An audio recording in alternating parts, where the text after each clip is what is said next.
Hello everyone, তোমরা সবাই কেমন আছো? আশা করছি তোমরা সবাই খুব ভালো আছো, সুস্থ আছো। আমরাও খুব ভালো আছি।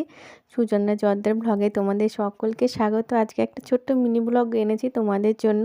আশা করছি তোমাদের সেটা ভালো লাগবে। তো আমরা সবাই মিলে বাড়ির ফ্যামিলি আর পাশের বাড়ির দুটো ফ্যামিলি পাড়ার সবাই মিলে গেছিলাম একটু মায়াপুরে ভ্রমণ করতে। আর মায়াপুরে গিয়ে কী কী করেছি না করেছি পুরো ভিডিওটা এর পরের দিন তোমাদের সামনে নিয়ে আসবো। আর কিছু ছোট ছোট তোমাদের যে ভিডিওগুলো সেইগুলো আজকে শেয়ার করলাম তোমাদের সঙ্গে, কারণ আমার ফোনের জায়গাটা ধরো কম, এদিক ওদিক দু একটা ফোনে তোলা হয়ে যেতে সবগুলো কাছ থেকে নিয়ে একবার এডিট করে তোমাদেরকে দেখাবো।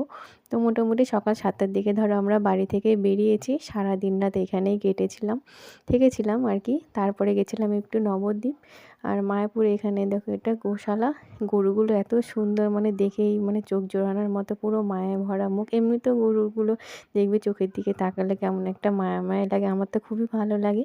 তারপরে ওখান থেকে প্রসাদ খাওয়া দাওয়া করে গিয়েছি একটু নবদ্বীপে, নৌকাতে করে গেছিলাম নবদ্বীপে। আর নবদ্বীপে অনেকগুলো দেখেছি, অনেকগুলো জায়গা দর্শন করেছি। তার মধ্যে ধরো এটা একটা গুপ্ত বৃন্দাবন। তো এরপরে আরও সব ছিল, সেগুলো ধরো তোমাদের পরের দিন আমি শেয়ার করার চেষ্টা করব। আর একটা ধরো এরপরে গেছিলাম যে বড় একটা নিতাই আছে, 7 ফুট নিতাই নবদ্বীপে, সেটা দেখতে গেছিলাম। তো ওখানে অনেক বাগান ছিল, বাগানগুলো সত্যিই অপূর্ব। আর আমি তো ফুল এমনি ভালোবাসি। আর এখানে দেখো রঙিন মাছ ছিল, মাছগুলোকে একটু তুলে নিলাম।